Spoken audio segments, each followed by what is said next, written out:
Investing more in inner cities like Detroit. In recent years, Detroit, Michigan has become a hotbed of real estate development as a result of a large amount of cheap, often already developed land with potentially very high value if invested in.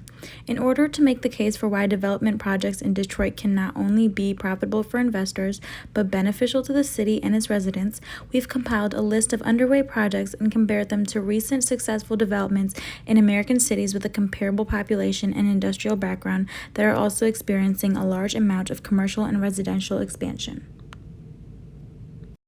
The Fitzgerald Revitalization Project cost $12 to $15 million, was funded by the city and directed by Mike Dugan, the mayor of Detroit. It reached its goal of clearing 200 vacant lots and building 115 homes.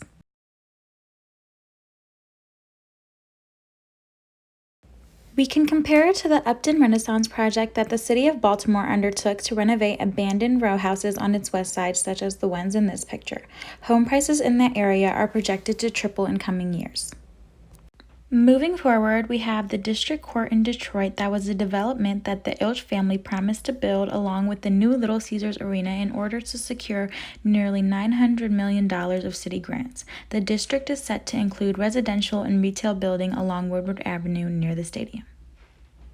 It's comparable to the Quicken Loan Stadium facelift in Cleveland. Real estate investor Dan Gilbert received grants from the city of Cleveland to remodel the Quicken Loan Stadium.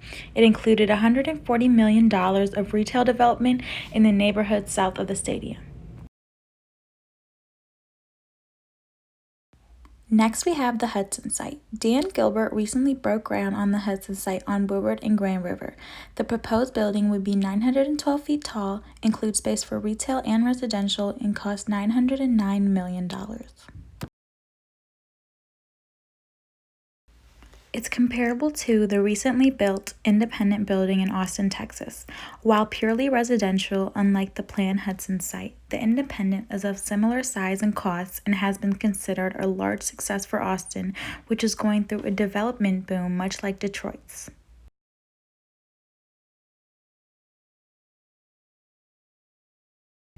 In 2024, the state of Michigan plans to have a completed suspension bridge to Canada beginning in the Delray district. The bridge will cost $5.7 billion, split between our state, federal, and the Canadian federal government.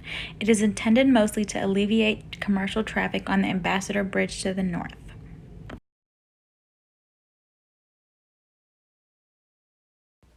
The Ambassador Bridge is by far the most profitable and heavily used border crossing into Canada.